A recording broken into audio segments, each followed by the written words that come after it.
8 tahun yang lalu, sebuah kekuatan dahsyat melengkungkan ruang dan waktu yang menyebabkan makhluk-makhluk dari dunia lain menyerang dan membantai umat manusia dengan liar.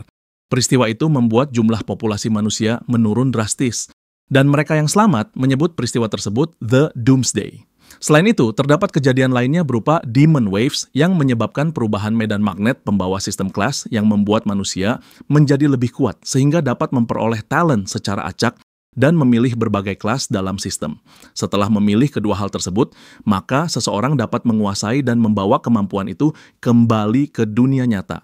Walau begitu, sebuah talent yang terawakan saja tidak menentukan nasib seorang profesional. Untuk itu, sebuah akademi profesional pertama pun didirikan di kota Jiang untuk melatih para generasi muda menghadapi masa depan. Seorang kepala sekolah menyatukan tangannya dan memberitahu para siswa bahwa mereka telah lulus dari seluruh mata pelajaran teori di akademi tersebut, sehingga hari ini adalah hari bersejarah di mana mereka akan mengalami awaken dari talent masing-masing dan hari pertama memasuki sebuah dungeon. Pria tua itu meminta para agar siswa masuk dan berkata bahwa dirinya yakin kalau mereka sudah siap menjadi seorang profesional setelah bertahun-tahun berlatih dengan harapan dapat melindungi umat manusia meski harus mengorbankan nyawa sendiri sekalipun. Dia juga mengatakan bahwa para siswa akan mengalami awaken pada talentnya ketika dipanggil berdasarkan nomor induk masing-masing secara bergantian. Lin Ye, salah satu murid akademi, berpikir bahwa hari yang dinanti-nantikan akhirnya tiba setelah bertahun-tahun tinggal di dunia ini. Dia pun merasa kalau pengenalan talent sangat penting bagi para profesional. Talent tersebut terbagi menjadi 5 kualitas, yakni level normal, rare, legendary, semi-god, dan terakhir adalah level mighty child yang belum pernah muncul semenjak manusia dibangkitkan. Sementara job yang paling diminati adalah swordsman dan magician, lalu diikuti oleh assassin dan warrior di belakangnya.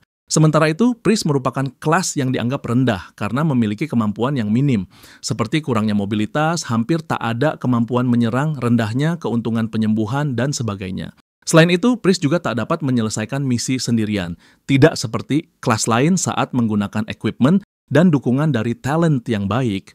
Bahkan seorang magician dan summoner pun dapat menggantikan peran priest dengan berbekalkan keahlian operasional yang baik. Akibat segala kekurangan tersebut, seorang priest hanya bisa bersembunyi di belakang tim, sehingga menjadi bahan tertawaan karenanya. Lin Ye, sang MC, ditarik oleh seorang mana gadis yang memegang ujung lengan bajunya. Gadis itu bertanya apakah Lin Ye sudah memutuskan kelas yang diambil. Lin Ye tersenyum dan berkata bahwa tidak ada gunanya memikirkan itu sekarang, karena dia baru bisa tahu kelas yang cocok setelah mengaktifkan talentnya. Gadis itu menghela napas berat dan mengatakan kalau dirinya hanya bertanya saja. Diketahui gadis itu bernama Mumu, yang juga siswa dari Akademi Jiangcheng, akademi yang sama dengan Lin Ye. Dari kejauhan, sekelompok pria membicarakan mengenai betapa cantiknya Mumu hari ini. Lin Ye lalu mengangkat tangannya dan menepuk kepala Mumu, yang membuat matanya tertutup. Melihat itu, sekelompok pria tadi tampak begitu marah terhadap perbuatan Lin Ye. Mereka marah dan menyebut Lin Ye sebagai orang tak berguna. Salah satu dari mereka bahkan berkata kalau dirinya penasaran mengenai talent macam apa yang akan didapatkan Lin Ye ketika awaken nanti. Mendengar semua itu, Mumu menyilangkan tangannya di dada dan meneriaki mereka agar diam. Beberapa saat kemudian, terdengar kabar bahwa siswa nomor 1001 yang bernama Wang Shuai baru saja awaken dengan talent rare yang sangat kuat, yang dapat meningkatkan kekuatan keterampilan fisik sebesar 50%. Seseorang dari penonton berteriak bahwa talent rare itu sangat cocok untuk kelas warrior yang kuat, dan menambahkan bahwa pria bernama Wang Shuai itu pasti akan menjadi yang terbaik pada tes kali ini. Menatap ke samping, Wang Shuai menyadari Lin Ye, lalu berkata kalau dirinya benar-benar ingin tahu mengapa Lin Ye begitu diperhatikan oleh Dewi Mumu. Kemudian, Lin Ye pun menepuk bahu Mumu sambil menyuruh gadis itu untuk mengabaikan perkataan mereka. Mumu tersipu dan bertanya-tanya mengapa Lin Ye tidak pernah peduli dengan pendapat orang lain. Mumu lalu menoleh ke arah Lin Ye yang berkata bahwa dia akan menjadi kuat hanya dengan cara itu. Tiba-tiba Lin Ye teringat masa lalunya ketika kedua orang tuanya berlari sambil menggendongnya menuju tempat perlindungan. Ibunya yang berusaha menenangkan Lin Ye kecil berkata agar tidak perlu takut karena mereka hampir sampai. Namun seekor monster sudah berada di dekat mereka, yang langsung menyerang sang ayah yang menggendong Lin Ye.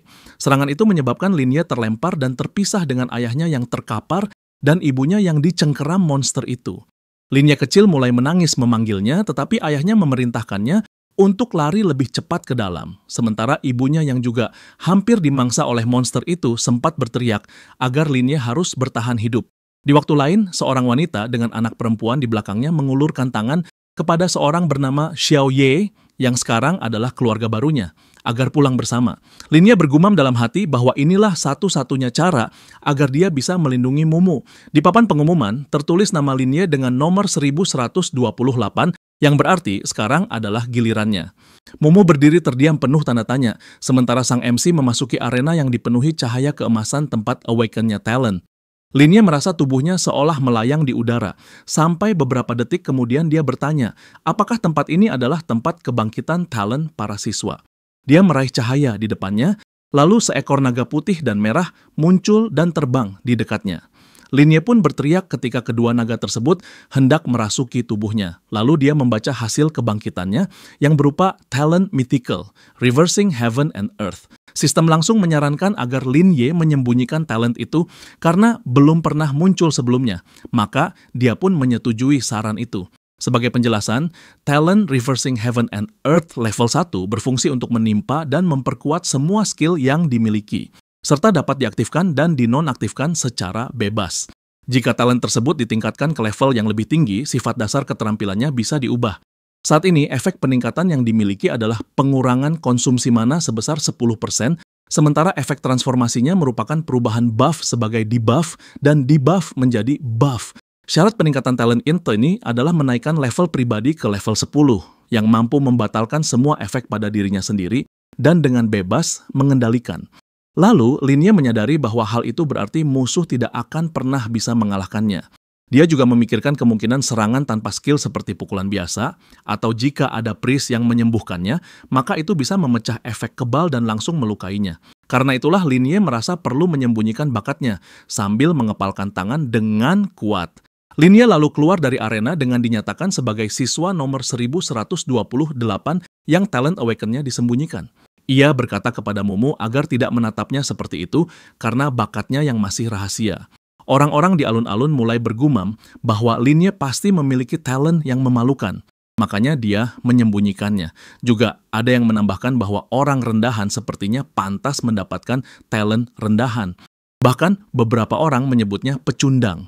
Kemudian, Lin Ye diperintah agar segera memilih kelas pilihannya yang lalu diikuti oleh Mumu yang dipanggil untuk memulai awaken talent-nya dengan didorong oleh sang MC. Setelah menyelesaikan proses awaken talent, para siswa akan memilih kelas melalui patung dewi. Lin Ye maju mendekat dan diumumkan bahwa peserta selanjutnya boleh melanjutkan ke proses pemilihan kelas. Sebuah pesan sistem lalu muncul di hadapannya yang menyatakan bahwa dia berhak memilih kelas yang diinginkan. Lin Ye berpikir bahwa jika kebal dalam kadar tertentu dianggap hebat, maka kemampuan Reversing Heaven and Earth jelas merupakan skill tingkat dewa. Dia memandang ke depan dan menyadari bahwa untuk memaksimalkan kekuatan talentnya, Lin Ye harus menutupi kelemahannya dengan memilih kelas yang tepat. Dengan yakin, Lin Ye menunjuk dan memilih kelas priest. Kemudian sebuah pesan muncul di hadapannya untuk mengonfirmasi kelas pilihannya itu. Dia juga ditanya apakah benar-benar memilih kelas priest, sebab Lin Ye akan menjadi siswa pertama dalam sesi ini yang memilih kelas itu. Lin Ye tersenyum dan menjawab bahwa dirinya memang ingin menjadi priest. Cahaya kuning langsung memancar terang, lalu sistem mengonfirmasi bahwa perubahan kelas berhasil. Tak lama kemudian, Lin Ye membaca informasi sistem yang menyatakan bahwa proses pergantian kelas telah selesai, dan dia merasa sangat gembira karenanya. Sebuah pesan sistem kembali muncul yang mengenai informasi mengenai status dan karakteristik barunya. Dia pun memeriksa semuanya dengan saksama, karena semua itu baru baginya. Lin Ye memejamkan matanya dan mencoba mengaktifkan skill Reversing Heaven and Earth yang menghasilkan kilatan merah pada tongkatnya. Jendela sistem yang menampilkan deskripsi skill penyembuhan muncul di hadapannya lagi. Lin Ye tersenyum dan menyadari bahwa skill tersebut ditafsirkan sebagai pengurangan darah daripada memberikan damage secara langsung, serta efeknya tidak bisa ditahan oleh armor pelindung yang dapat menghasilkan true damage. Dia merasa senang karena ia juga memiliki skill clear, sebab kebocoran mana sekecil apapun bisa mengganggu magician yang membuka kelemahan mereka. Karena hal itu, Lin Ye menyadari bahwa dirinya tetap harus berhati-hati terhadap skill penyembuhan atau buff dari rekan tim. Dengan talent Reversing Heaven and Earth, efeknya bisa lebih menyebabkan kerusakan tubuh. Orang-orang yang berdiri di dekat tangga membicarakan soal Lin Ye yang memilih kelas priest dan mengolok-oloknya dengan mengatakan bahwa Lin Ye pasti pengecut yang hanya ingin bersembunyi di belakang timnya. Tak lama terdengar kabar bahwa Mumu mendapatkan talent legendary. dengan nama Bionic Tears yang memungkinkan dia memanggil spirit atau roh dari dunia lain untuk bertarung bersamanya. Kerumunan di belakangnya mulai heboh membicarakan talent legendary milik gadis itu, serta mereka juga penasaran dengan kelas yang akan dipilihnya. Mumu pun mendekati patung Dewi dan sebuah pesan sistem muncul untuk memintanya memilih kelas yang diinginkan. Tanpa berpikir panjang, dengan wajah serius, Mumu langsung menyatakan bahwa dia memilih profesi magician. Linie menutup matanya sambil berpikir bahwa magician dengan talent legendary seperti Mumu adalah hal yang luar biasa, sebab potensinya sangat besar untuk menjadi anggota dari aliansi profesional. Sang kepala sekolah akademi berkata bahwa dia begitu tertarik karena sudah lama tidak ada siswa yang memilih kelas priest. Seseorang di dekat kepala sekolah menyebut bahwa Linie seolah tampak sukarela memilih kelas priest, namun pria tua itu hanya membelai janggutnya. Mumu langsung berlari secepat kilat menghampiri Linie sambil memanggil namanya dengan keras. Lalu dengan lebih tenang, dia mengatakan kalau dirinya telah memutuskan menjadi magician dan mengajak Linie ikut serta dalam dungeon bersama.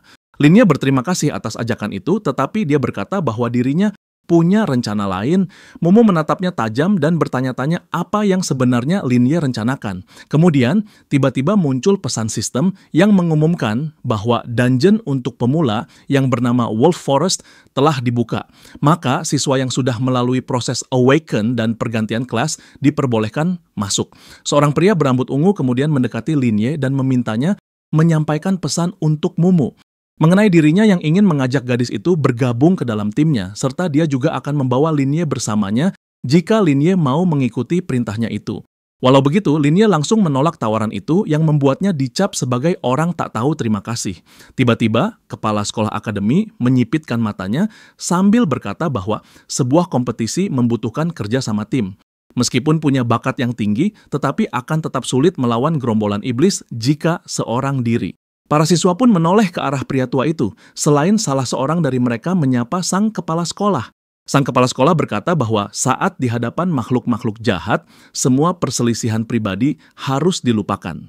Linie dengan tenang menjawab kalau dirinya tidak ada perselisihan di antara mereka, hanya saja dia percaya bahwa Solo akan mendapatkan pengalaman dan keuntungan yang lebih banyak. Pria tua itu terlihat tidak setuju, karena dia tak yakin jika seorang priest bisa bertarung secara solo atau sendirian. Dia juga mengingatkan bahwa jika terpaksa, maka tim lain bisa dicari, sebab keselamatan dan kesehatan tidak bisa dianggap sepele karena apapun yang terjadi dalam kompetisi akan berdampak kepada dunia nyata. Linie berterima kasih kepada kepala sekolah dengan berkata bahwa dirinya tetap akan mengikuti kompetisi secara solo. Si kepala sekolah lalu berpikir dalam hatinya kalau Linie pasti berpikir akan naik level dengan cepat karena menjalankan dungeon sendirian. Selain itu, Linie belum cukup kuat untuk menunjukkan bakatnya kepada orang lain. Kepala sekolah itu bertanya-tanya alasan mengapa Linie bisa begitu percaya diri. Linie mengulurkan tangannya ke arah portal, lalu diikuti sebuah pesan sistem muncul di depannya, yang menyatakan bahwa dungeon pemula sangat berbahaya dan disarankan untuk dilakukan dalam tim. Saat ditanya apakah dia tetap ingin melakukannya sendirian, Linie dengan yakin menjawab setuju. Di dalam dungeon tampak sebuah hutan pada malam hari. Kemudian sebuah pesan peringatan muncul yang menyatakan bahwa tantangan Wolf Forest tidaklah mudah dan pemula disarankan untuk menyelesaikannya secara bekerja sama dengan tim. Pesan itu juga menjelaskan bahwa di dalam hutan terdapat kawanan serigala haus darah. Linie berpikir bahwa Wolf Forest adalah level yang sulit bagi para siswa yang baru masuk ke dalam dungeon. Namun dengan bekerja sama, kerugian bisa dihindari dan mendapat peringkat B dianggap sebuah prestasi yang baik. Linie teringat bahwa ada mata air penyembuh di tengah lingkaran yang memberikan pemulihan kepada para player dan juga menjaga para pendatang baru tetap aman, tetapi justru membuat posisi priest semakin rendah. Namun jika nekat mengambil risiko dengan tidak menyingkirkan para serigala di sepanjang jalan, justru akan menarik mereka. Dia menyipitkan matanya sambil berpikir jikalau beberapa orang masuk terlalu dalam ke hutan, menjelajah ke area terlarang, maka mereka pasti mati di sana. Namun berkat bakat yang dimilikinya, bagaimana mungkin Linie puas hanya dengan penilaian biasa? Maka dari itu, dia mengambil jalan lain menuju tanah terlarang dan harus memasukinya. Di kedalaman hutan, sekawanan serigala mulai mendekati Linie. Sang MC melihat para lawannya dengan membaca karakteristik mereka lewat pesan sistem yang muncul. Tak lama, seekor serigala pertama langsung menerkamnya. Namun, Linie segera menggunakan skill Hellying Magic-nya yang membuat ledakan besar, sehingga serigala itu menerima 50 poin reverse damage dan 10 poin XP didapatkan Linye karena berhasil mengalahkannya. Serigala lainnya mulai melompat, tapi serigala itu juga cepat dikalahkan, yang justru membuat Linye mendapatkan banyak poin penyembuhan. Linye lalu mengaktifkan skill spell of confinement yang mengeluarkan rantai bercahaya biru yang mengurangi 30 magic power musuh. Dia membaca bahwa kemampuan itu menghapus kekuatan lawan dan membuat target tak bisa bergerak. Linye melihat ke arah serigala dan menyadari bahwa skill spell of confinement sangat efektif dalam melawan monster kecil dan lemah hanya dengan sedikit magic power. Saat seekor serigala lain mulai mendekat, Linye langsung mengaktifkan teknik healing magic yang memberikan 50 poin damage terbalik kepada musuh. Linye melihat serigala itu berbaring sambil berpikir bahwa satu monster kecil akan memberinya 10 poin XP. Maka jika dia menghabisi semua monster di lingkaran ini, dia bisa mencapai level 4. Target Linye adalah Hideon Boss, dan walaupun berbeda satu level, itu bukan masalah. Saat itu juga, seekor serigala sudah siap menerkam Linye dari belakang. Dari sudut matanya, dia melihat monster itu dan segera mengaktifkan Healing Magic. Sinar merah keluar dari senjata MC yang langsung menghabisi serigala tersebut. Linye menyeka wajahnya dan berpikir bahwa dirinya sudah mempersiapkan hari ini dengan matang, sebab dia tahu bahwa musuh tidak akan memedulikan levelnya ketika hendak menyerang. Pesan sistem muncul menyatakan bahwa mode menyerang dan efek Reverse Universe telah dinonaktifkan, lalu dia pun menggunakan teknik Healing Spell. Dari pesan berikutnya, dia mengetahui bahwa dirinya telah naik ke level 2 beserta semua statistiknya meningkat. Linye mendapat 2 poin atribut bebas, maka dia menambahkan semuanya ke atribut Intelligence. Dari akademi, kepala sekolah melihat Linye yang ingin memasuki area terlarang yang tidak boleh dieksplorasi selama pelatihan. Dia pun terkejut karena mengetahui niat Linye yang ingin melawan bos. Si kepala sekolah berpikir bahwa Linye bukanlah orang yang sengaja mencari kematian, dan menyimpulkan bahwa bakat tersembunyinya pasti berada di tingkat legendary atau bahkan lebih tinggi. Pria berambut tua itu berkata bahwa jika Linye tidak akan mengungkapkan bakatnya, maka dia harus memperhatikan kandidat lain yang juga layak. Dia juga benar-benar berharap Linye bisa kembali dengan selamat. Penjaga di samping kepala sekolah berkata bahwa dirinya bertaruh kepada Linye bahwa dia akan memecahkan rekor. Dia juga bertanya kepadanya mengenai kelayakan gadis itu sebagai kandidat. Mereka itu sedang membicarakan Mumu yang tergabung dalam tim yang saat itu sedang diserang serigala. Mumu segera melihat lawannya dan menggunakan skill Ice Frost Spell yang membuat teman-temannya kagum dengan kekuatan itu. Mumu menyerang monster itu dengan bongkahan es yang berterbangan ke arahnya, yang membuat serigala itu menjerit kesakitan. Namun Mumu melihat serigala lainnya mulai mendekat, dan segera menyadari bahwa serangan barusan justru mengundang serigala lain. Dia pun berteriak kepada timnya untuk kabur. Namun dia langsung berpikir bahwa jika sekarang lari, citra sang dewi pada dirinya akan hancur. Karena hal itu, Mumu segera mengambil keputusan untuk memerintahkan rekan-rekannya berlindung di belakangnya. Tanpa ragu, dia langsung menggunakan skill Tears of Bionics. Beberapa saat kemudian, dia juga menggunakan skill Ice Frost Spell. Setelah itu, para monster tak lagi menjadi ancaman, sebab serigala-serigala itu sudah terpental ke samping. Momo mengerutkan keningnya, dan dengan suara bahagia berkata bahwa sekarang sudah aman. Kepala sekolah yang memperhatikan aksi gadis itu berkata bahwa itu cukup bagus.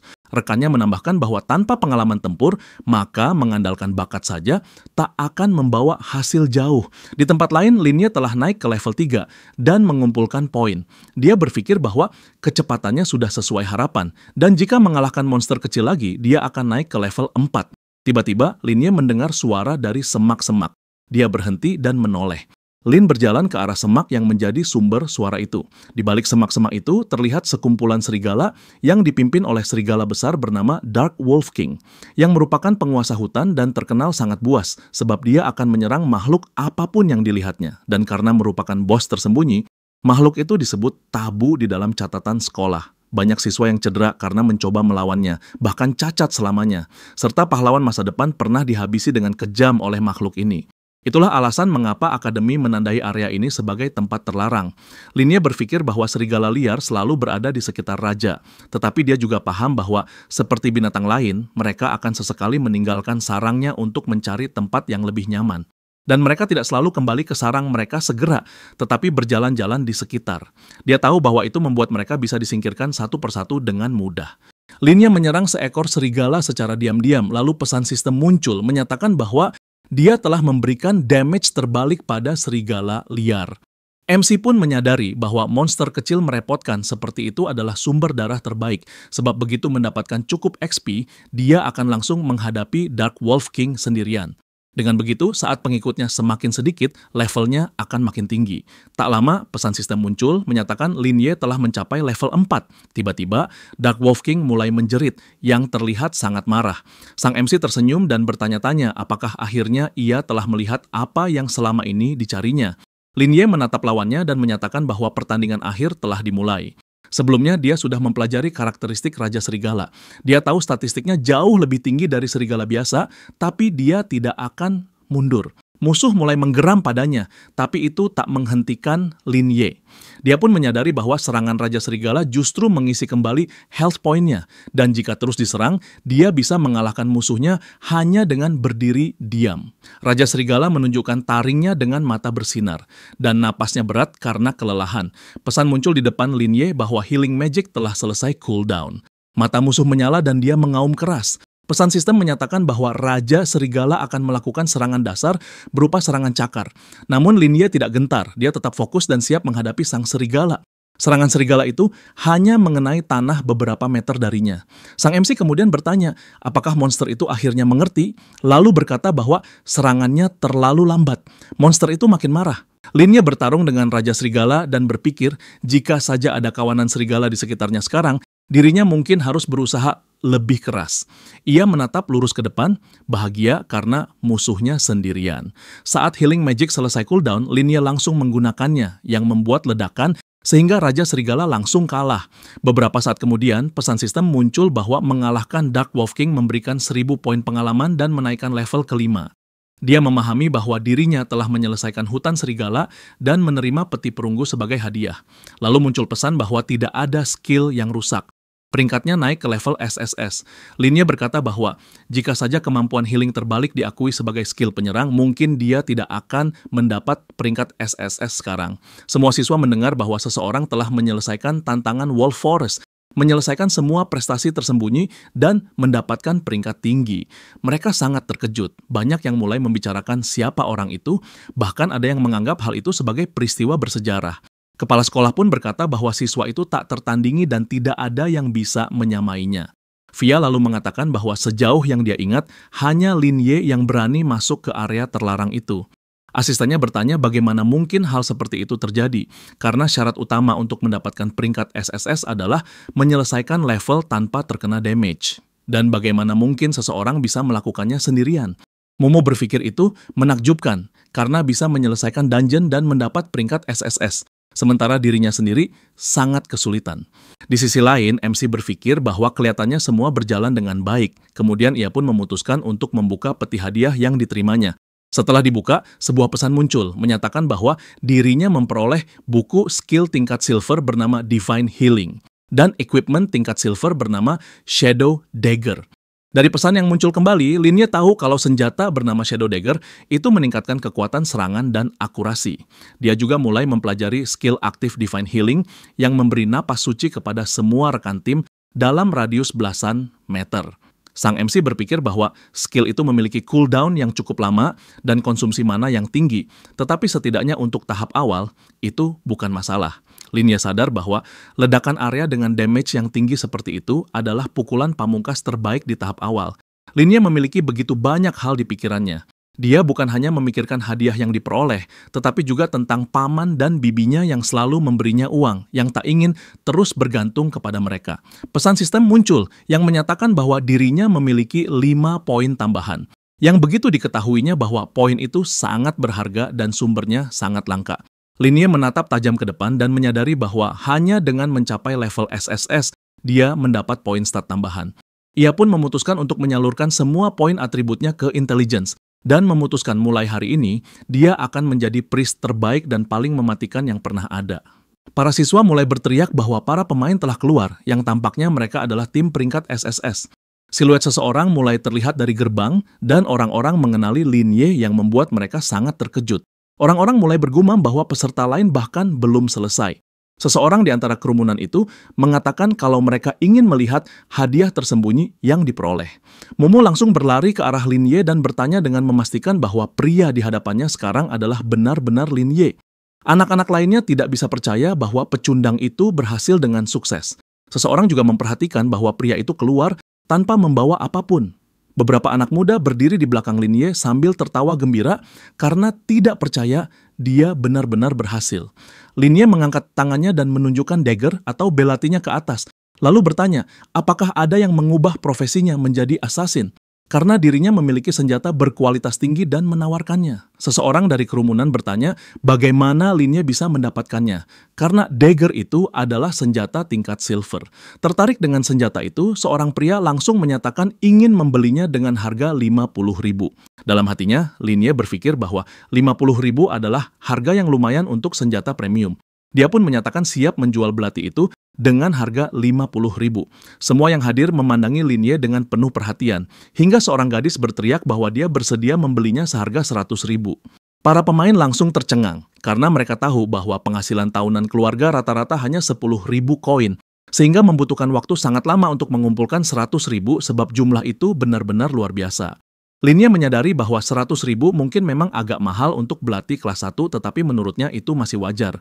Dia lalu melepaskan belati itu yang melayang di atas telapak tangannya dan menyatakan bahwa belati tersebut telah terjual. Beberapa anak muda datang menghampiri Linye untuk menanyakan levelnya sekarang. Dengan tenang, Linye hanya menjawab bahwa dirinya berada di level 5. Mereka tidak puas dengan jawaban itu dan terus menanyai Linye soal timnya dan kebenaran tentang dia yang mendapatkan peringkat SSS. Kepala sekolah dan asistennya memperhatikan semua kericuhan itu dengan seksama. Si kepala sekolah berambut abu-abu menyatakan bahwa sang MC tidak tergabung dalam tim manapun.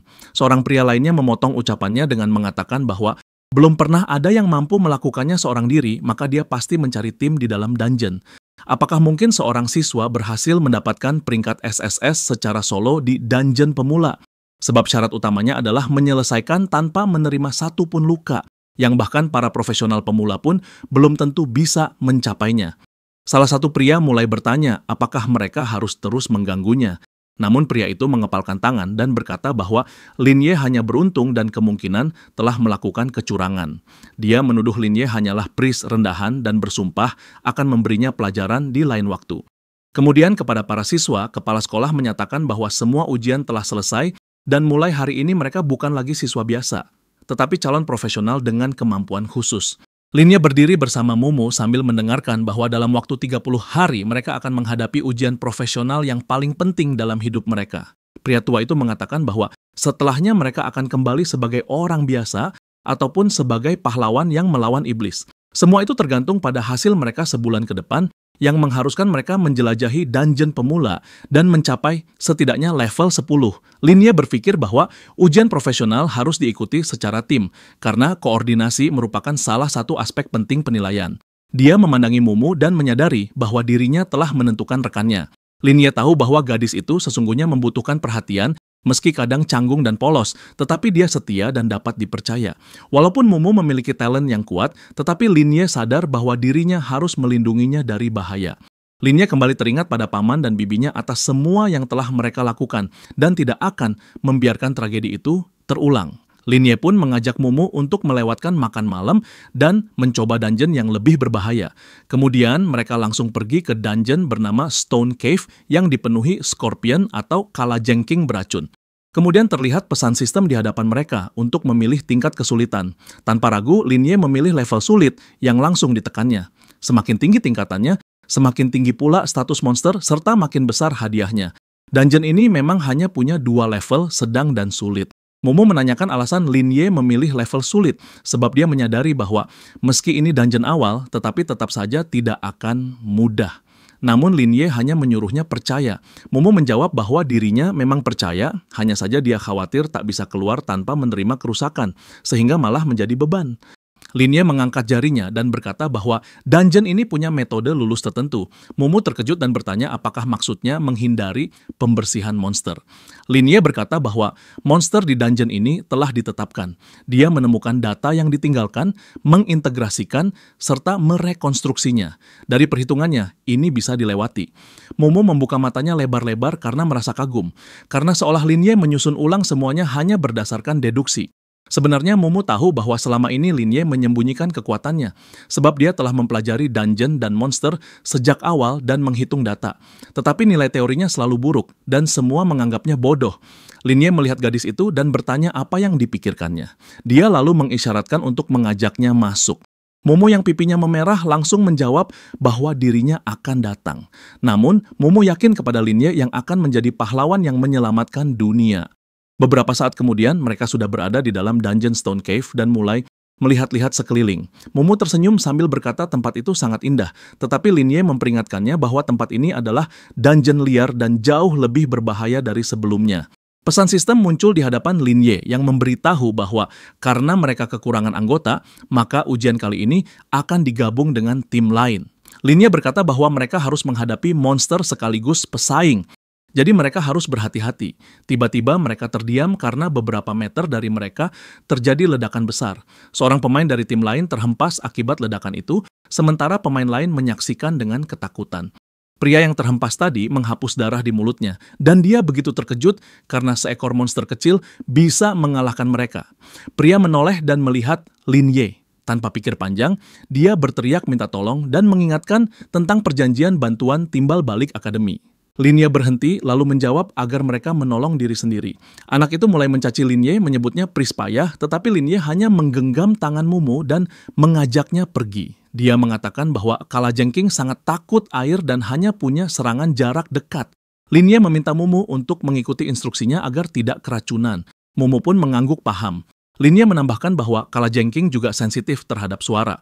Dia segera menggunakan teknik raid. Mumu bertanya apakah itu bakatnya dan apakah itu peringkat SSS. Namun Lin Ye memintanya diam, karena syarat utama menyelesaikan dungeon ini adalah menemukan jalur unik tanpa menarik perhatian monster. Dia juga menyebutkan adanya mata air di peta yang bisa diminum dan aman bagi manusia. Tanpa ragu, Lin Ye melompat masuk ke dalam air. Mumu tertegun sejenak, tetapi akhirnya ikut melompat. Ia muncul di samping Lin Ye yang sedang memegang batu sambil berpikir keras. Sementara itu, anak-anak yang sebelumnya bertengkar kini dikepung kalajengking. Mereka bingung dan tak mengerti apa yang terjadi. Monster-monster itu mendekati air tetapi berhenti di tepi. Di pulau kecil itulah Lin Ye dan Mumu berdiri dengan aman. Raja kalajengking muncul besar dan sangat mematikan. Lin Ye menyeringai dan memanggilnya mendekat, tapi monster itu hanya meraung tanpa mau masuk air. Ia lalu menyerang dan mulai membantai para kalajengking satu persatu hingga mendapatkan 2.000 poin pengalaman. Pembuli Lin Ye tak percaya bahwa seorang priest bisa memiliki damage sebesar itu, yang padahal mereka nyaris tak bisa mengalahkan satupun kalajengking. Mumu memutuskan mengurus sisa monster dan menggunakan skill tier of biomimicry dan ice spell.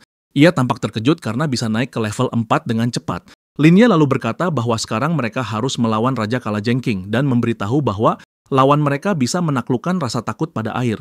Mumu mengaktifkan Ice Spell dan membacakan pesan bahwa damage-nya hanya 10 poin. Dia terlihat ketakutan, tetapi Lin Ye menenangkannya dan memberitahu bahwa inti monster ada di segmen kedua perutnya. Tiba-tiba monster menyerang. Lin Ye berteriak agar Mumu terus menciptakan pijakan. Sistem memberitahu bahwa teknik raid menyebabkan 150 damage pada King Scorpion. Lin Ye menyadari bahwa monster ini sangat kuat. Monster terus mendekat meski menerima damage. Lin Ye melawan dan menyadari bahwa setiap kali monster mengangkat tubuhnya, bagian bawahnya terlihat dan menjadi titik lemahnya. Dia pun mengumpulkan tenaga dan memberikan serangan kritikal ke titik itu yang berhasil memberikan 1000 damage. Mumu berteriak kagum lalu diikuti oleh pesan sistem yang menyatakan bahwa dungeon telah selesai dan hadiah akan dibagikan. Lin Ye naik ke level 6 dan mendapatkan peti harta emas serta 5 poin atribut gratis.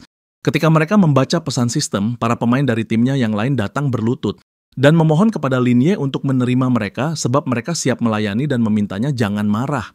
Namun Lin Ye bahkan tak menoleh dan hanya berkata agar mereka menutup mulut dan tidak menceritakan kejadian hari ini kepada siapapun.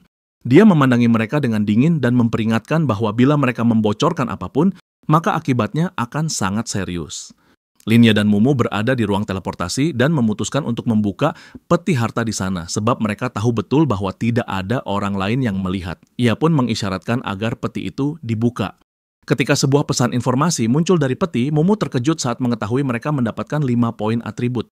Selain itu, sebuah pedang berburu, sepatu angin, gelembung racun, dan cincin zamrud juga keluar dari dalamnya. Mumu sangat terkejut. Sementara Lin Ye mengatakan bahwa ini adalah keberuntungan yang luar biasa. Dan hal yang paling menarik perhatiannya adalah cincin itu.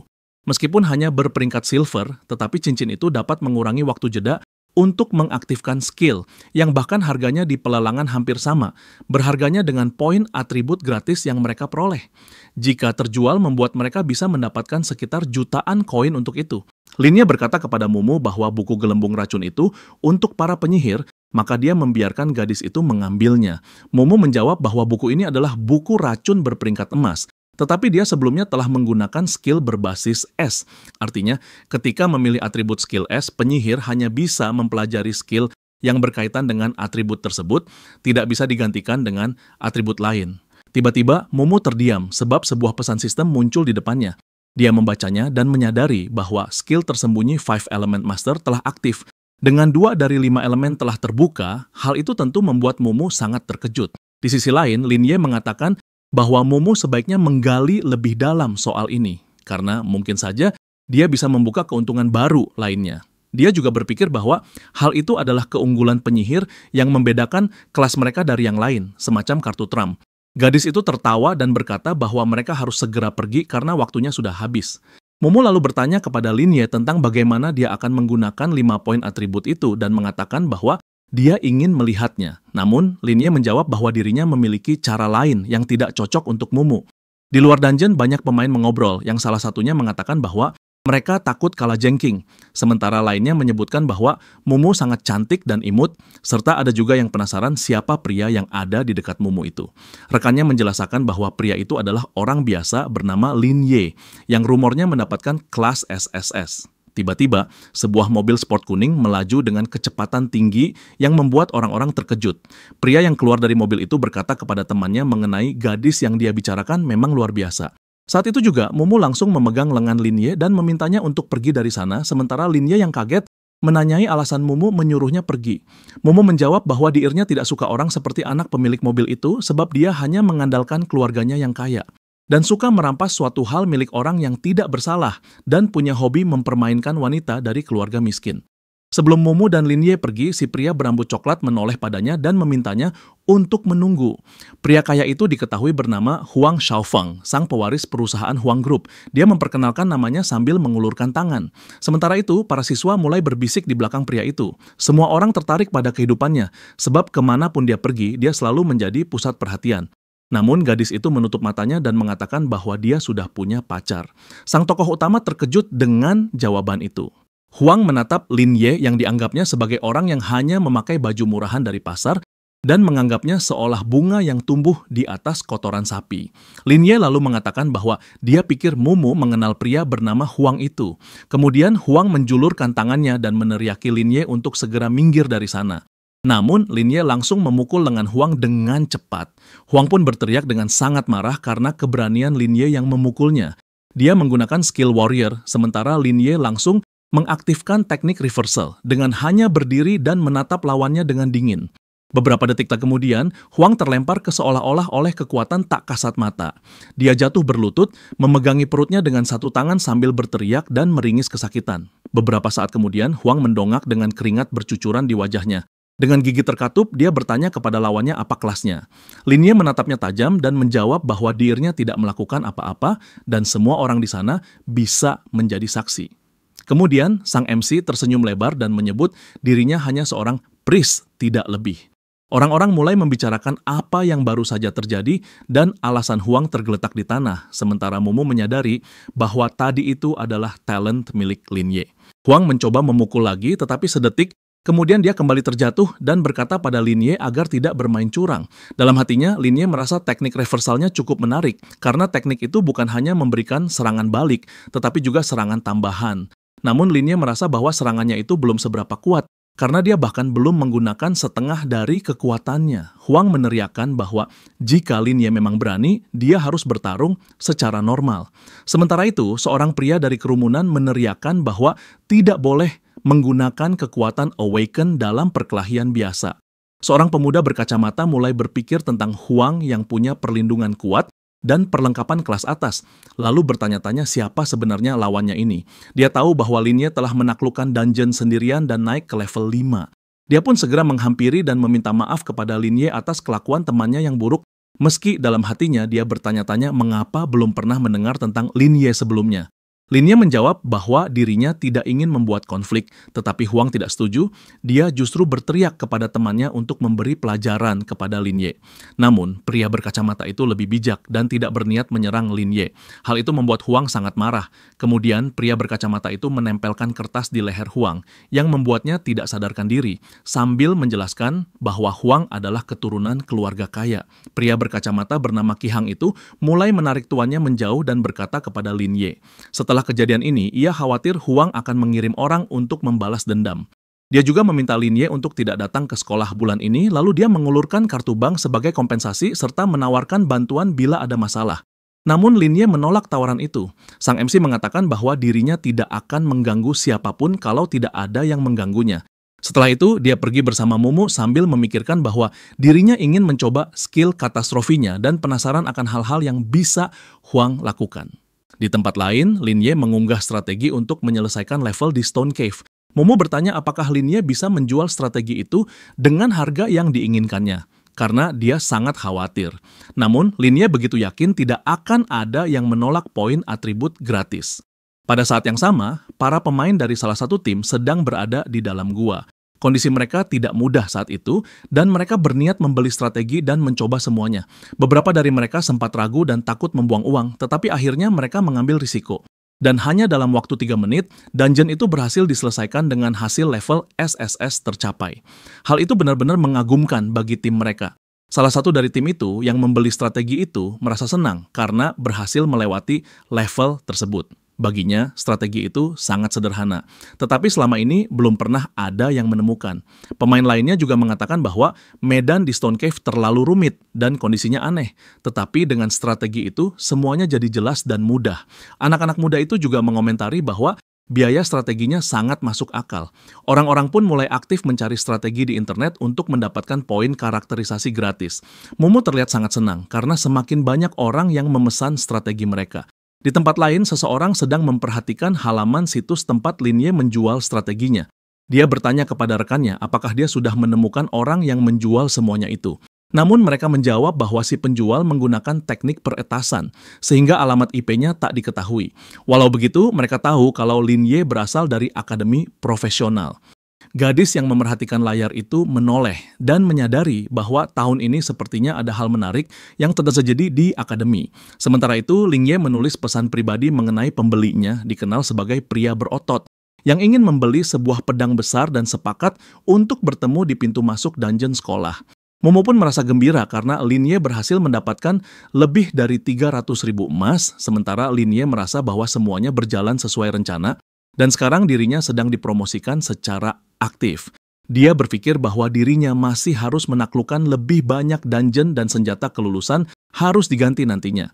Dia juga menambahkan bahwa dengan perlengkapan kelas atas tanpa pemahaman bertarung, seseorang hanya akan menjadi umpan dalam uji coba. Momo berkata kalau waktu sebelum tantangan sangatlah berharga, bertanya kenapa Lin Ye menghabiskan waktunya dengan membuat strategi dan mencari uang.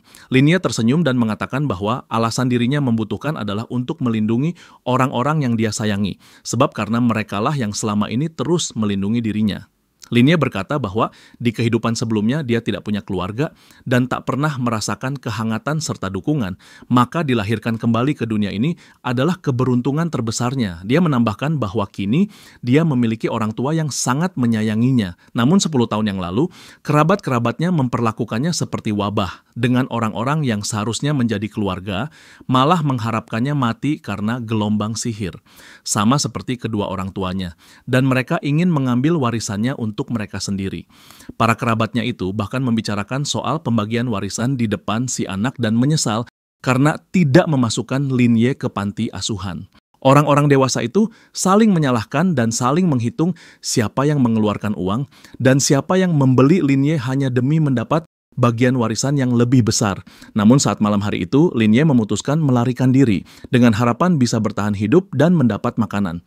Kemudian paman dan bibinya membawanya masuk ke rumah mereka dan memperlakukannya seperti anak sendiri. Kedua orang baik itu benar-benar memperhatikannya, yang membuat Lin Ye perlahan mulai merasa tenang. Tak lama setelah itu, mereka membantunya mendapatkan kembali warisan orang tuanya dan merawatnya dengan sepenuh hati. Linye menatap anak laki-laki yang berlari keluar dari sekolah, tetapi dia menyadari bahwa tanpa bibi dan pamannya, dirinya tak akan bisa melanjutkan pendidikan. Maka dari itu, Linye menambahkan bahwa sekarang dirinya akan mencari uang untuk membalas kebaikan keluarganya yang telah menolongnya itu. Sebab dia sadar bahwa menjadi kuat juga berarti menggunakan seluruh kekuatannya untuk melindungi orang-orang penting dalam hidupnya dan tidak mengulangi kesalahan masa lalu. Kembali ke masa kini, Linye mendengar seseorang menyapanya yang membuatnya menoleh dengan tatapan heran. Wanita itu bertanya apakah Linye orang yang menjual pedang berburu kepadanya. Gadis itu bernama Bai Zi yang juga seorang siswa dari Akademi Profesional Pertama. Dia memperkenalkan dirinya. Lalu Linye memastikan dengan heran apakah gadis di hadapannya itu adalah pria berotot yang memesan pedang, sebab dirinya tidak menerima transaksi seperti ini. Namun gadis itu menjawab bahwa dirinya benar-benar si pria berotot dan ponselnya mati beberapa menit yang lalu, sehingga tidak bisa menghubungi Linye.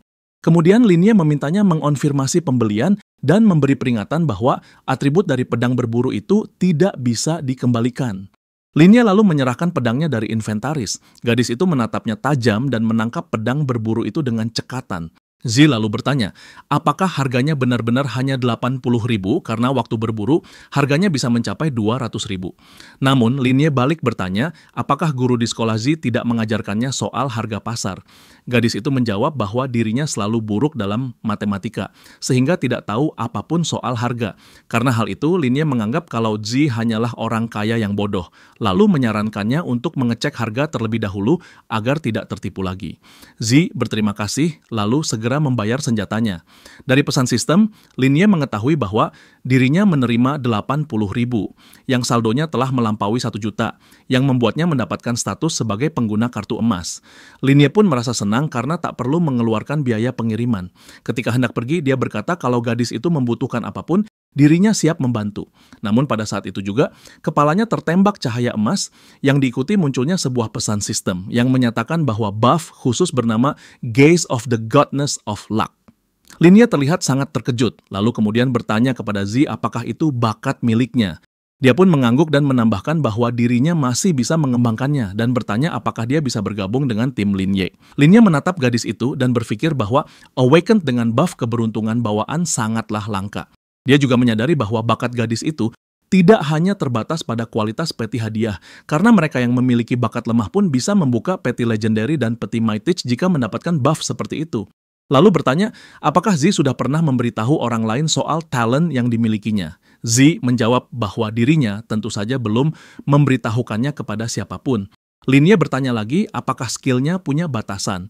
Zi memberitahu bahwa skill itu hanya bisa digunakan 3 kali seminggu dan hanya pada 1 orang.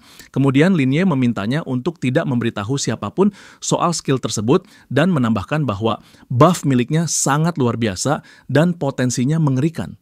Karena hal itulah saat begitu orang-orang tahu, mereka akan berusaha merebutnya.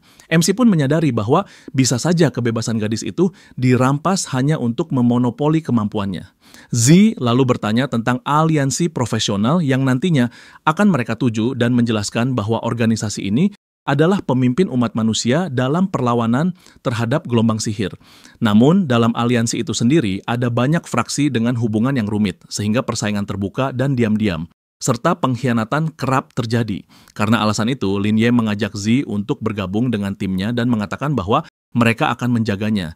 Zi sangat terkejut dan bertanya apakah Linye serius.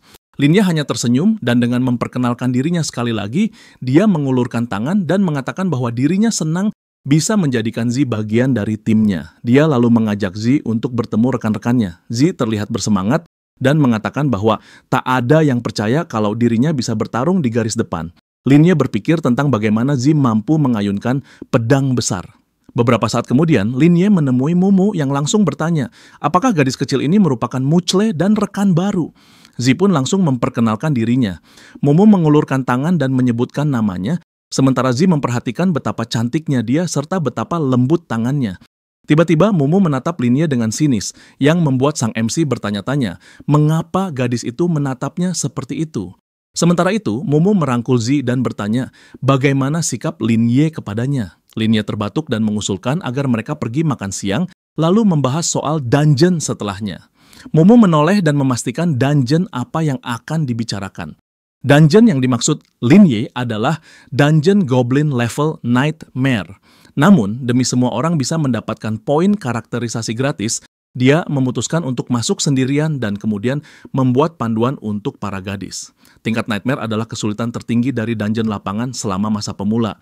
Tetapi hadiah di sana juga paling menggiurkan, dan peti harta di dalamnya akan berperingkat emas. Karakteristik monster di dalamnya juga lebih kuat, dan jika seorang profesional tidak berhati-hati, dia bisa kehilangan nyawanya. Oleh karena itu, tingkat kesulitan itu sangat tidak disarankan, terutama jika uang lebih penting dari nyawa. Mumu berteriak bahwa itu tidak mungkin, lalu bertanya, apakah Lin Ye ingin bunuh diri dan menyebutkan bahwa mencoba tantangan Nightmare dengan level saat ini adalah tindakan gegabah. Namun Lin Ye menjawab bahwa dirinya baik-baik saja. Dia bertanya apakah Mumu meragukan kemampuannya. Mumu menjawab bahwa dirinya percaya kepada Lin Ye, tetapi tingkat Nightmare di Dungeon Goblin terlalu berbahaya. Jadi dia tidak sanggup melihat Lin Ye bertarung. Sementara itu, Zi berkata kalau dia ada urusan yang harus diselesaikan, maka dia pamit pergi lebih dulu lalu meninggalkan mereka. Lin Ye berkata kepada Mumu bahwa dia tahu kalau Mumu khawatir, tetapi dirinya hanya ingin menantang dungeon level sulit. Lin Ye lalu mengajak Mumu pulang untuk makan. Gadis itu lalu meminta MC untuk berjanji. Jika tidak, ia akan memberitahu orang tuanya tentang semua ini. Lin Ye berpikir bahwa untuk sementara ini dia harus menuruti gadis itu. Tapi malam harinya, dia tetap akan masuk ke dungeon seorang diri. Mumu mulai bertanya-tanya apakah Lin Ye benar-benar sekuat itu hingga bisa melakukan semua ini. Media pun mulai memposting foto Lin Ye beserta informasi bahwa dia adalah pemula terkuat sepanjang masa. Penulis artikel menyebutkan bahwa foto itu diambil di titik teleportasi dungeon yang diselesaikannya sendirian. Seisi kolom komentar langsung penuh dan memicu keributan yang sangat beragam. Orang-orang sangat aktif berkomentar di bawah unggahan tersebut. Mumu sedang memegang ponselnya, sementara Lin Ye bertanya apa yang sedang Mumu lihat, lalu memanggilnya untuk makan. Lin Ye pun merebut ponsel dari tangan gadis itu dengan mengejek. Di meja makan, bibi Lin Ye berkomentar tentang kerja keras keduanya dalam beberapa hari terakhir. Mumu dan Lin mengucapkan terima kasih atas itu. Sang paman bertanya kepada Lin Ye tentang bagaimana keadaannya dan ujian yang telah dilaluinya. Lin Ye menjawab bahwa dirinya baik-baik saja. Pria itu tertawa dan berkata bahwa sejak kecil Lin Ye memang keras kepala, yang begitu dia sudah membuat keputusan, bahkan 10 ekor kuda pun tak bisa menghentikannya. Lin Ye kemudian bertanya mengenai adakah orang yang mengeluh padanya. Sang paman langsung menunjuk Mumu yang sambil marah bertanya kepada ayahnya kenapa dia terus terang seperti itu. Sang bibi mulai menuangkan makanan ke piring Lin Ye dan mengatakan bahwa mereka tidak akan ikut campur dengan apa yang ingin keduanya lakukan. Dia menambahkan bahwa kadang mereka berharap Lin Ye bisa seperti Mumu dan menyebutkan bahwa hidup yang stabil dan sehat sudah cukup bagi mereka. Lin Ye ikut tersenyum dan mengatakan bahwa dirinya akan belajar dari teman sekelas Mumu yang seperti ikan air asin yang tenang. Gadis itu dengan kesal merasa dirinya dijadikan bahan lelucon. Lin Ye menyadari bahwa dirinya sedang bercanda, maka paman dan bibinya tidak perlu khawatir. Dia menambahkan bahwa dirinya tidak akan melakukan hal yang berada di luar kemampuannya. Sang paman mengingatkan Lin Ye untuk selalu ingat bahwa rumah ini akan selalu menjadi tempatnya kembali sambil memberinya kartu bank. Lin Ye mengatakan bahwa dirinya sudah mendapatkan sedikit uang dan meminta agar tidak diberi kartu. Namun sang bibi mengatakan bahwa Lin Ye akan menghadapi banyak tantangan dan akan butuh pengeluaran yang tidak sedikit. Dia menambahkan bahwa kalau Lin Ye tidak menerima kartu itu, dirinya akan marah. Pada akhirnya, sang MC pun setuju. Lin Ye menyimpan kartu itu di sakunya dan bertanya-tanya apakah orang tuanya bisa melihat semua ini dari sana. Dia pun menyampaikan dalam hatinya bahwa dirinya baik-baik saja. Lin Ye berpikir betapa berharganya hidup yang dimilikinya sekarang, meskipun dia mendapatkannya dengan susah payah. Ia berdiri di hadapan monster dan berkata bahwa ia harus menjadi lebih kuat demi orang-orang yang dia sayangi. Lin juga menambahkan bahwa tantangan dungeon tingkat Nightmare kini sedang menunggunya. Di rumahnya, Huang dengan marah memprotesi bantuan Zhao Qihang ketika dirinya berseteru dengan Lin Ye beberapa waktu lalu. Namun, Zhao hanya menjelaskan kalau dirinya hanya berusaha menyelamatkannya, bahkan dia sempat mengganti sebagian uang ganti rugi atas keributan yang dibuatnya. Sebab tanpa bantuannya, Huang pasti sudah dirawat di rumah sakit. Walau begitu, Huang berteriak bahwa semua itu omong kosong karena dirinya tidak membutuhkan bantuan. Huang berkata kalau saat itu dia sudah memakai equipment-nya, tapi Zhao menyela dan memintanya untuk beristirahat saat itu juga. Huang begitu marah sehingga dia mengambil gelas dari atas meja samping tempat tidur, lalu melemparkannya ke arah Zhao sambil meneriakkan bahwa dirinya telah dipermalukan karenanya. Dengan kesal, Huang menyuruh temannya itu agar segera pergi. Zhao dengan nada dingin berkata kalau Huang tidak boleh melakukan hal semaunya, meskipun merupakan putra tertua Huang Group. Huang menambahkan kalau usahanya untuk memenuhi semua permintaan Huang adalah perintah dari paman Huang, yang seharusnya dia menolak perintah itu dan membiarkan Huang dipukuli hingga wajahnya babak belur sampai ibunya tidak mengenalinya lagi. Zhao tersenyum kejam sebab dia lupa kalau Huang kenyataannya tidak memiliki ibu. Saat itu juga menyuruh Zhao pergi sebab dia tidak pantas menjadi pengawalnya. Sambil berjalan, Zhao berpikir mengenai Huang yang tidak tahu dengan siapa dia berurusan. Sebab orang yang dilawannya itu adalah orang yang mampu membuatnya menderita tanpa skill aktif dan pernah solo memasuki dungeon. Dan dengan segala prestasi orang itu, Zhao hanya berharap kalau Huang baik-baik saja. Sementara itu, Huang mengeluarkan ponselnya dan meminta seseorang untuk membantunya mengatasi Lin Ye. Dia mengundang saudara-saudaranya yang sudah punya equipment dan senjata. Pria itu menggertakkan giginya dan berkata bahwa semuanya akan beres dan berharap suatu saat nanti Lin Ye akan tahu siapa penguasa akademi sebenarnya. Di sisi lain, Lin Ye sudah berada dekat Dungeon Goblin, tepatnya di hutan berkabut. Sebuah pesan sistem muncul di depan sang MC yang menjelaskan tingkat kesulitan dan deskripsi dungeon. Namun hal yang terpentingnya adalah tidak akan ada hadiah yang muncul jika lapisan terakhir belum diselesaikan. Sebuah kaki hijau menghentakkan tanah selagi Lin Ye berpikir bahwa dungeon ini adalah salah satu yang tersulit. Sebab waktu pembersihannya yang lama dan persyaratan yang tidak jelas membuat para pemain jarang datang ke sini untuk mencari equipment atau poin. Namun hal yang menarik perhatian Lin Ye adalah kenyataan bahwa di sini bisa membuka peti emas dan dengan buff keberuntungan atau bahkan peti platinum yang juga bisa terbuka. Kedua goblin pun muncul di hadapannya dengan diiringi pesan sistem yang menjelaskan karakteristik monster tersebut. Lin Ye tersenyum sebab waktunya beraksi sudah dimulai. Dia tetap tenang, tetapi sangat sadar bahwa dalam 5 menit, monster akan mulai berkumpul di pintu masuk. Rencana Lin Ye kali ini adalah menguji metode optimalnya dalam mengumpulkan monster dan mengalahkan mereka dengan cepat.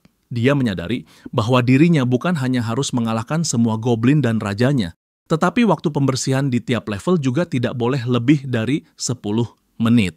Lin Ye tahu bahwa mengalahkan bos harus dilakukan di level kelima dungeon sehingga perlu bertahan dari serangan monster. Dalam 30 detik monster akan muncul, dan saat itu terjadi, Lin Ye akan langsung mulai menghancurkan mereka.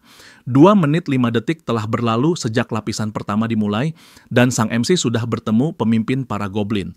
Lin Ye tersenyum sambil berlari menghindari monster dan berkata kalau perkiraannya tak beda jauh, walaupun sudah 4 menit berlangsung. Lin Ye menoleh ke belakang dan melihat sejumlah besar monster yang semuanya bersenjata.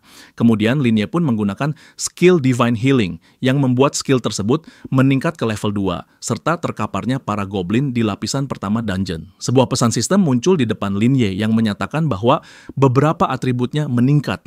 Dia melihat ke layar dan menyadari bahwa dirinya telah berhasil melewati lantai pertama hanya dalam 5 menit. Tak lama setelah itu, semua monster di lapisan kedua pun dihancurkan, lalu diikuti juga sampai dengan lantai 4 yang dengan cepat dan efisien hingga tiba di level kelima. Lin Ye menggunakan skill teleportasi, dan dalam hitungan detik setelah itu, dia sudah berada di Istana Goblin. Di sana, sang Raja Goblin berteriak marah saat melihat Lin Ye datang dengan bertanya mengenai cara manusia itu berani menginjakkan kaki di wilayah kekuasaannya. Sebuah pesan sistem yang menjelaskan kekuatan dan level sang Raja Goblin muncul, sementara Lin Ye merasa aneh karena bos muncul lebih cepat di lantai ini. Namun yang mengejutkan, tak ada gerombolan monster lain di sekitarnya. Tak perlu menunggu lama, Raja Goblin yang selagi menyerang mulai meneriakkan agar sang MC mati. Dari pesan sistem, Lin Ye tahu bahwa bos itu memiliki kekuatan besar, yang entah kenapa monster itu langsung menggunakan serangan itu. Beberapa saat kemudian, monster itu melompat sangat tinggi yang berniat menyerangnya, sementara Lin Ye berpikir untuk langsung menghindar ke samping agar tak kena dampak serangan pertama, lalu berbaring di tanah agar bisa mengurangi kerusakan gelombang udara kedua. Namun Lin Ye membatalkan dampak dari serangan gempa dan gelombang kejut dari kejauhan dengan menggunakan skill pembaliknya. Monster itu terlihat sangat terkejut. Pada saat yang sama, health point Lin Ye meningkat drastis, sementara health point Raja Goblin itu perlahan berkurang yang membuatnya berteriak keras dan mengerang putus asa. Dari pesan sistem, Lin Ye mengetahui bahwa Raja Goblin menggunakan skill tombak naga. Namun efek dari skill tersebut dibatalkan yang membuatnya tidak berpengaruh. Begitupun dengan skill keduanya berupa flaying yang efeknya juga dibatalkan. Sang Raja Goblin terlihat sangat marah sekaligus keheranan karena skill miliknya sama sekali tidak berguna untuk melawan. Namun, Linie tampak terkejut ketika si Raja Goblin memasuki mode Berserk. Goblin itu menjadi semakin murka, dan selagi memanggil pasukannya datang, dia meneriakkan kalau dirinya telah menemukan kelemahan Linie, lalu memerintahkan rakyatnya untuk menghabisinya. Ketika itu, Linie berpikir bahwa hal ini memang layak dari seorang bos tersembunyi di level Nightmare yang sulit dihadapi. Namun, dia berpikir bahwa sekarang bukan saatnya menggunakan kemampuan sihir terkuat.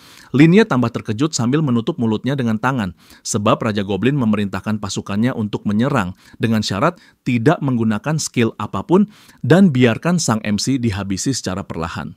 Gerombolan Goblin mulai mendekati Linie selagi sang raja meremehkan kesanggupan Linie untuk menahan semua serangan. Para Goblin mulai bergerak mendekati Linie, tetapi segera dia menggunakan skill menghindar. Mengetahui Linie berniat kabur, Goblin-Goblin mulai melepaskan tembakan panah yang memberikan 1 dan 2 kerusakan, serta mengurangi 200 health point. Linie menoleh ke samping, tempat anak panah yang menancap di tubuhnya sambil memikirkan serangan yang tidak berguna itu. Kemudian, Linie langsung menggunakan skill pemulih poin kesehatannya. Dia mengusap luka-luka yang disebabkan oleh panah itu yang langsung sembuh. Melihat itu, Raja Goblin dengan penuh kebencian meneriakkan bahwa sang MC tidak bisa dikalahkan. Namun Linie menatapnya dengan tenang, yang sangat tidak disukai para Goblin. Tak lama, Linie mulai menyerang mereka tembakan cahaya merah yang membuat poin kesehatan mereka menurun. Raja Goblin meneriakkan bahwa sang MC tidak punya semangat pejuang, lalu berteriak lagi agar Linie berhenti berlari dan bertarung secara adil. Linie bertanya-tanya apakah itu yang dimaksud dengan semangat pejuang, lalu dalam hatinya dia merasa sekarang saatnya untuk bertarung. Melihat kilatan merah, sang Goblin berteriak tidak percaya bahwa kekuatan iblis milik dewanya digunakan MC. Sebab bagaimana mungkin bisa digunakan oleh orang dari ras rendahan. Selagi terus menyerang, Linie terlihat tetap tenang sambil berkata bahwa kali ini semuanya akan berakhir. Dari luar, kastil tempat para Goblin berada tampak seperti disambar petir yang mulai terbakar. Para Goblin pun tak punya kesempatan. Beberapa detik kemudian, pesan sistem muncul yang menyatakan bahwa pasukan Goblin telah dihancurkan dan sang MC menerima 1000 poin XP. Dari pesan selanjutnya, Linie mengetahui bahwa nyawa Raja Goblin tinggal kurang dari 1%, yang artinya dia sudah berada di ambang kematian. Merasa terpojok, Raja Goblin bergumam bahwa dirinya telah berakhir. Linie tidak menatap Goblin itu lama-lama, sebab dia langsung menggunakan mantra reverse healing dan teknik plundering yang membuat si Raja Goblin tersetrum kilat. Beberapa waktu kemudian, pesan sistem muncul yang menyatakan bahwa Raja Goblin telah dikalahkan, yang membuat Linie menerima 5.000 poin pengalaman dan naik ke level 7. Serta mendapatkan peti platinum. Linie menatap ke depan sambil berpikir dalam hati bahwa tidak salah lagi kalau kemampuan Gaze of the Lucky Goddess begitu kuat hingga bisa meningkatkan level peti secara langsung. Dia juga merasa bahwa durasinya juga cukup lama, masih punya sisa waktu tersisa 20 jam, jadi bisa untuk menyelesaikan misi tambahan.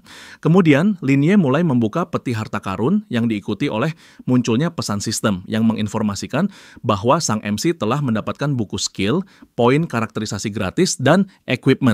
Buku skill bernama Holy Light yang didapatkannya memiliki efek tertentu di mana perlu menggunakan mana untuk menyerang musuh dengan cahaya suci. Selain buku, dia juga mendapatkan botol api, item level emas yang bisa memberikan 300 damage saat digunakan dalam pertarungan.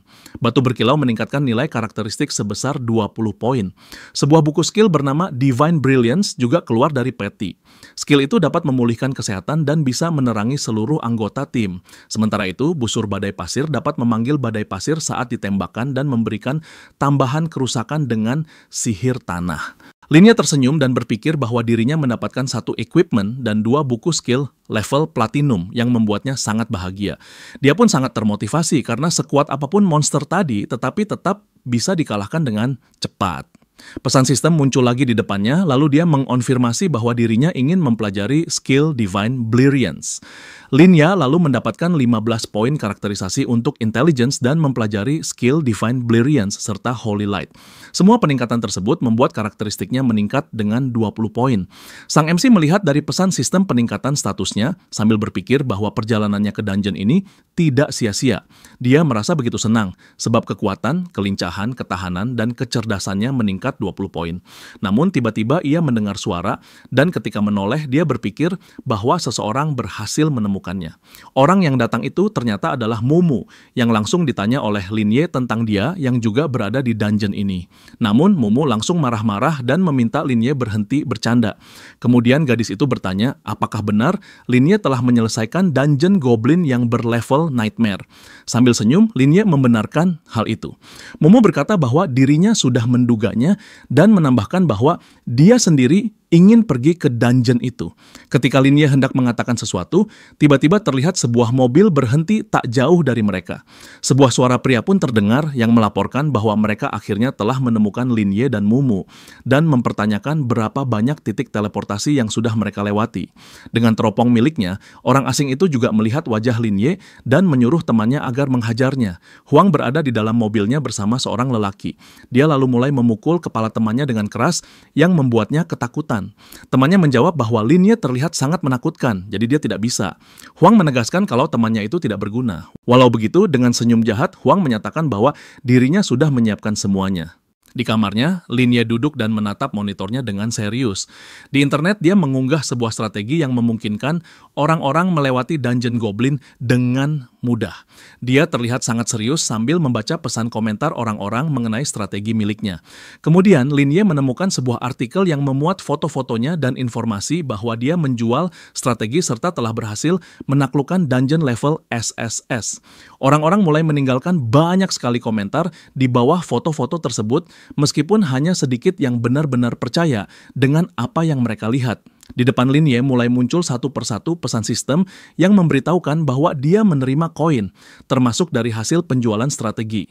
Beberapa menit kemudian, dia membaca bahwa dirinya menerima 500 koin, sehingga total saldonya mencapai 1,5 juta koin sekarang. Dia pun berpikir bahwa jumlah ini jauh melebihi ekspektasinya. Ketika pesan sistem kembali muncul, dia mengetahui bahwa efek koi masih berlangsung selama 15 jam tersisa. Dia pun berpikir bahwa masih ada waktu untuk beristirahat dan memulihkan diri, lalu memutuskan untuk pergi jogging.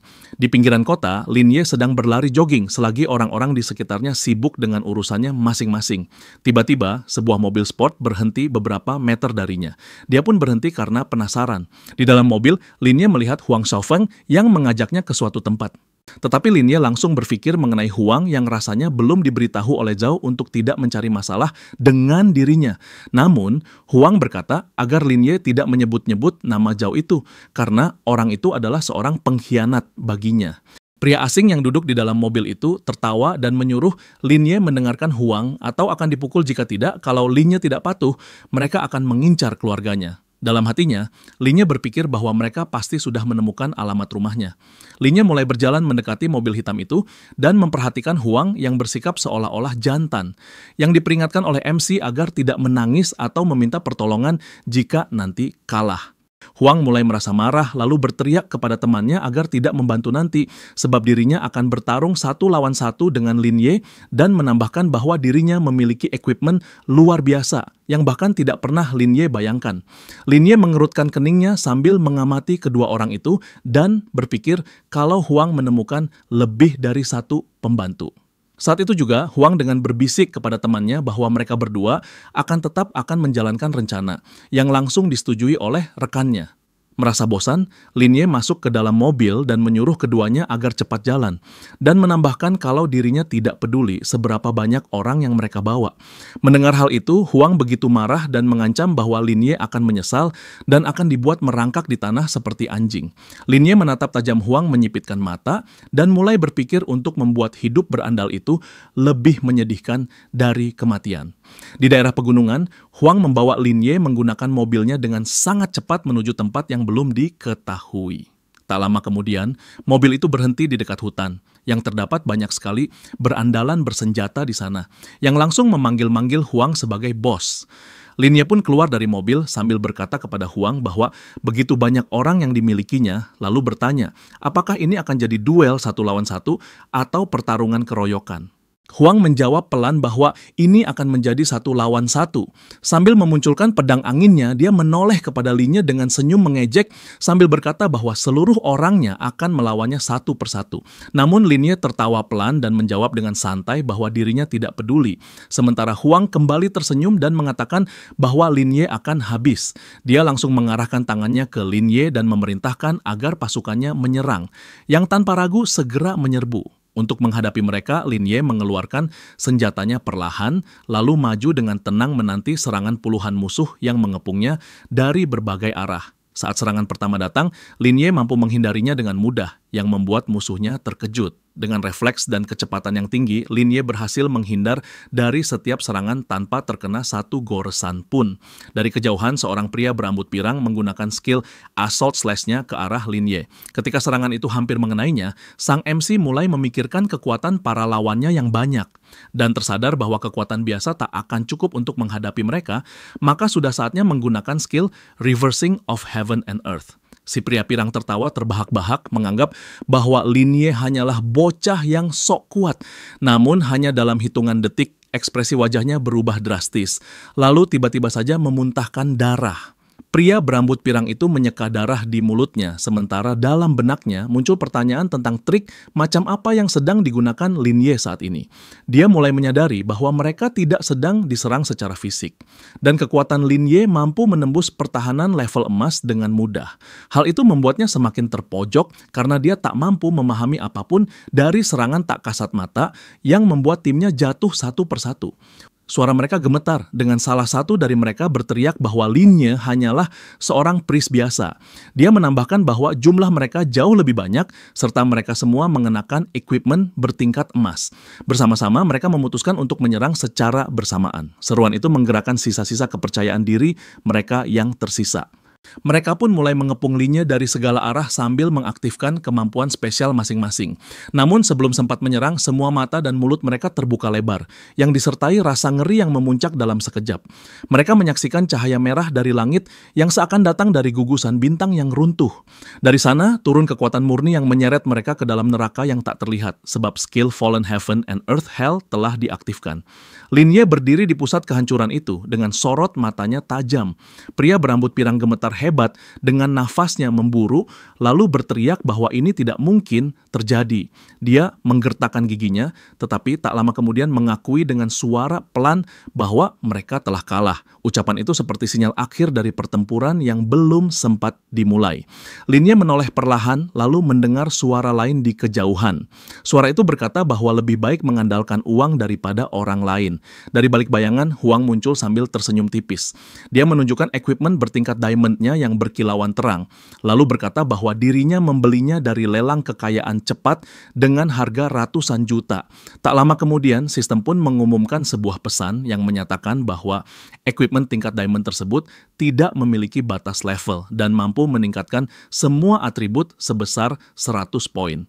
Seorang pria berseru kagum dan menyatakan bahwa Sufubi memang pelelangan terbaik yang pernah ada, bahkan tiket masuknya pun bernilai jutaan. Dia menambahkan bahwa Huang pasti merupakan satu-satunya pewaris sah dari Huang Corporation. Di antara kerumunan yang mulai tenang, Huang berjalan pelan lalu berhenti di hadapan Linye. Dan dengan senyum penuh ejekan, dia menatap langsung ke mata Linye dan berkata bahwa kali ini dia akan membuatnya berlutut. Kemudian Huang mulai bertanya pada Linye apakah dia merasa takut. Namun Linye tidak memberikan jawaban apapun sementara Huang terus mengintimidasi dengan menyarankannya untuk memohon ampun sebab masih belum terlambat untuk itu. Namun sambil mengayunkan senjatanya, Linye mengatakan bahwa sekuat apapun equipment yang dimiliki El Huang, semua itu tetap tidak akan bisa menutupi kelemahan jiwanya. Perkataan itu membuat Huang sangat marah. Dia pun langsung berlari ke arah Linye sambil berteriak agar Linye mati dan langsung mengaktifkan skill kuatnya. Namun serangan itu tidak memberikan dampak apapun sebab Linye segera melompat ke samping sehingga dapat menghindarinya dengan mudah. Huang tampak terkejut karena tidak mempercayai apa yang dilihatnya. dan tidak memahami jenis teknik yang digunakan Lin-nya. Tetapi jelas bahwa pria itu berhasil menghindar seolah-olah tubuhnya bukan lagi milik manusia, melainkan entitas lain yang memancarkan aura iblis. Huang tidak bisa menerima kenyataan itu, maka dengan suara tinggi dia berteriak bahwa hal seperti itu tidak mungkin ada. Dia menuduh Lin-Ye telah memasukkan seluruh poinnya ke agility, lalu menegaskan bahwa statistiknya sendiri jauh lebih unggul. Kemudian tanpa menunggu lebih lama, Huang menggunakan skill Wind Shadow Strike dan menyatakan bahwa dirinya akan segera menghabisi Lin-Ye. Walau begitu, sambil menghindari serangan itu, Lin-Ye hanya tersenyum dan menyindir bahwa statistik Huang terlalu buruk, yang bahkan untuk menyerang saja masih sering meleset. Mendengar itu, Huang hanya menggertakkan giginya karena kesal sebab tak mampu membalas satu kata pun. Lin-Ye memandang tajam ke arahnya, kemudian mengangkat tangannya lalu berkata bahwa sekarang gilirannya. Saat itu juga dia mengaktifkan skill dari tongkatnya yang membuat bagian atas armor Huang rusak. Tak lama kemudian, pesan sistem muncul di hadapan mereka yang menyatakan bahwa lawannya menerima 1000 damage yang disertai bagian atas armornya rusak, dengan bonus atribut armornya hilang. Huang terlihat panik sambil memeriksa bagian armornya yang rusak, namun hanya butuh waktu beberapa detik bagi dirinya untuk kembali mengumpulkan tekad. Dia pun menggenggam senjatanya lebih erat, sementara tubuhnya dikelilingi aura biru. Huang lalu berlari ke arah Lin-Ye dengan kecepatan penuh sambil mengaktifkan skill Sudden Strike, 3 strikes in a row, lalu crashing thousands of troops secara beruntun. Namun semua serangan itu gagal semua, sebab Lin-Ye mampu menghindarinya dengan mudah. Lalu dia menggunakan skill untuk terbang menjauh dari lawannya. Melihat itu, Huang yang kini terengah-engah masih bersikeras melawan Lin-Ye dengan memerintahkannya agar berhenti melarikan diri. Tapi tiba-tiba, tubuh Huang ambruk ke tanah dengan tubuh yang terhuyung ke kanan dan kiri, sambil menanyakan trik macam apa yang Lin-Ye digunakan kali ini. Beberapa saat kemudian, Lin-Ye memberikan penyembuhan kepada Huang, lalu berkata bahwa serangan dasar miliknya pun sudah cukup untuk menembus pertahanan Huang yang lemah itu. Lin-Ye kemudian duduk di tanah dan memandangi Huang sambil berkata kepadanya bahwa dia sebaiknya menyerah dan memberi kompensasi dengan menyerahkan equipment-nya atau meminta maaf. Namun sebelum kata-katanya selesai, Huang tiba-tiba menyela dengan berteriak bahwa keinginan Lin-Ye itu omong kosong. Lin-Ye yang tidak memperdulikan hinaan itu langsung menyerang kembali dan berhasil mengenai Huang dengan satu skill tambahan dan menyatakan bahwa armor indah milik Huang akhirnya hancur juga. Namun, Huang tetap tidak mau menyerah. Kini dia mulai menerjang kembali sambil meneriakkan bahwa Lin-Ye tidak pantas mengancam. Lalu melepaskan skill Meteor Shower ke arah Lin-Ye yang masih dalam posisi duduk. Serangan itu membuat ledakan yang cukup besar seakan menubruk tubuh Lin-Ye hingga terluka. Menyaksikan itu, Huang tertawa bangga sambil meremehkan Lin-Ye yang tidak akan selamat akibat serangannya tadi. Namun tiba-tiba ekspresi Huang berubah total ketika tubuhnya mulai terpelintir. Kemudian Lin-Ye keluar dari kepulan asap dengan tenang, lalu memulihkan darahnya serta jarinya yang patah. Huang terlihat kebingungan ketika tubuhnya mendapatkan pemulihan. Meski begitu, dia mengancam Lin-Ye bahwa ayahnya akan turun tangan jika dia berani menyentuh dirinya lagi.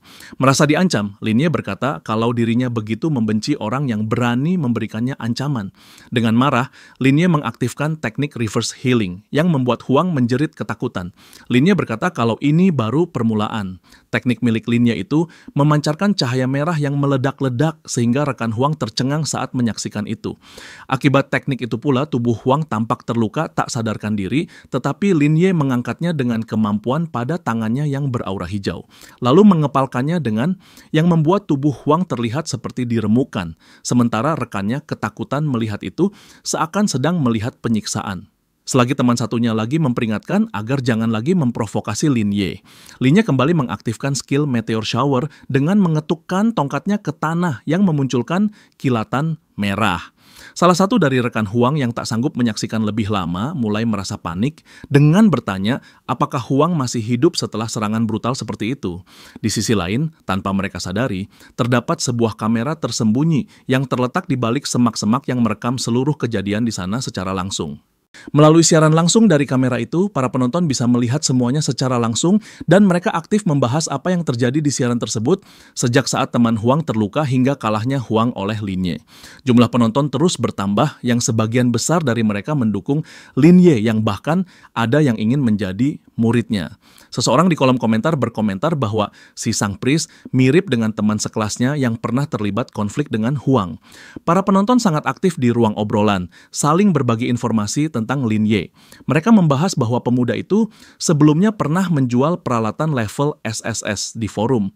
Di sisi lain, seorang gadis dengan nama samaran I'm Not a Seal berkomentar bahwa priest itu bukanlah Lin Ye, karena menurutnya Lin Ye adalah orang yang sangat rendah hati. Gadis itu bingung, karena khawatir dirinya tidak dapat membuat tim dengan Lin Ye nanti, sebab orang-orang pasti juga menginginkannya.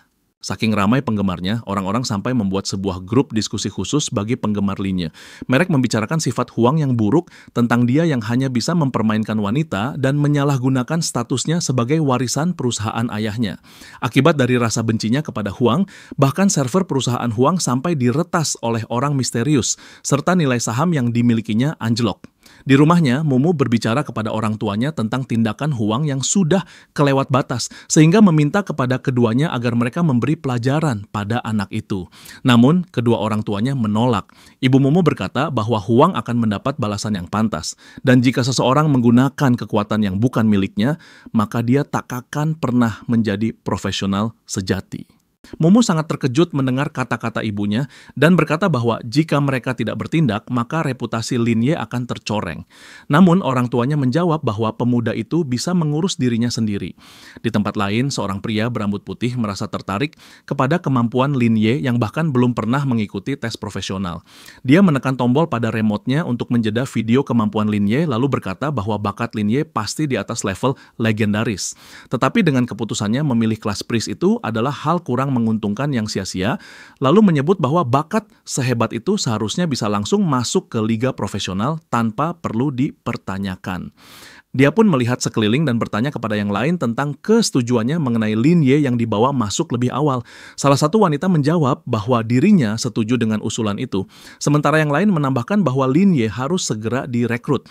Seorang pria botak tersenyum dan bertanya kepada ayah Huang kenapa dia masih di sini, dan bukannya bergegas menemui putranya. Sementara pria berambut oranye tertawa dan berkata bahwa masalah itu bukanlah sebuah masalah bagi Menteri Huang. Huang Tianqi, seorang kepala perusahaan Huang, Menteri Cabang Aliansi dan juga ayah Huang, berkata bahwa dirinya masih ada urusan di perusahaan, tetapi kompensasi untuk Lin Ye sudah direncanakan. Dan untuk itu, dia juga meminta maaf atas perbuatan anaknya dan sudah mengirim utusannya untuk menangani masalah itu. Di saat pertarungan Lin Ye dan Huang masih berlangsung, tiba-tiba terdengar suara yang menyuruh mereka berhenti. Dari helikopter, seseorang yang berbicara dengan pengeras suara meminta agar Lin Ye mengampuni Huang. Sementara itu, seorang pria berkacamata, Zhao, mendekati Lin Ye sambil berkata bahwa seorang chairman dari perusahaan Huang ingin berbicara kepadanya. Dengan bangga, Huang berkata bahwa ayahnya pasti sudah datang dan Lin Ye akan habis olehnya. Lin Ye yang berpikir kalau kepala perusahaan ingin mengintimidasi berkata kalau chairman itu bisa datang sendiri. Namun, sambil memberikan sebuah panggilan telepon dengan membungkuk, Zhao justru berkata bahwa keluarga Huang ingin memberikan kompensasi atas perlakuan anaknya, serta ingin meminta maaf secara pribadi untuk itu. Melihat itu, Huang berteriak histeris karena bisa-bisanya Zhao membungkuk kepada seorang menyedihkan seperti Lin Ye. Lin Ye pun menerima dan menatap ponsel yang diberikan Zhao, sementara Huang terus memprotesi tindakan permintaan maaf dari ayahnya. Beberapa saat kemudian, dari ponsel Lin Ye muncul sebuah hologram ayah Huang yang langsung meminta maaf karena telah membuat Lin Ye menunggu. Kemudian dia membungkukkan tubuhnya sambil meminta maaf atas nama anaknya, Huang Xiaofeng, sebab semua itu terjadi karena kurangnya bimbingan dari dirinya sendiri sebagai ayah. Dia pun mengulangi permintaan maaf kedua kalinya, tetapi Lin Ye merasa itu bukan masalah. Namun, ayah Huang merasa permintaan maaf secara lisan saja belum cukup, jadi dia memutuskan untuk memberikan berbagai hal sebagai gantinya, termasuk kompensasi equipment serta item. Sementara Huang Xiaofeng, ayahnya berharap kepada Lin Ye untuk menyerahkannya kepada Zhao Qihang yang akan disiplinkan secara ketat. Selagi Zhao mengangkat tubuh Huang di belakangnya, Lin Ye setuju dengan pemberian dari ayah Huang, lalu hendak menyebutkan kompensasi yang dirinya inginkan. Sambil menyeringai, Lin Ye menyebutkan kompensasi yang diinginkannya, yaitu 3 set equipment diamond yang tidak memiliki batasan yang masing-masing satu untuk priest, mage, dan swordsman, serta 5 juta koin aliansi sebagai tambahan. Mendengar itu, Zhao pun tercengang setelah mengetahui kompensasi yang diinginkan Lin Ye.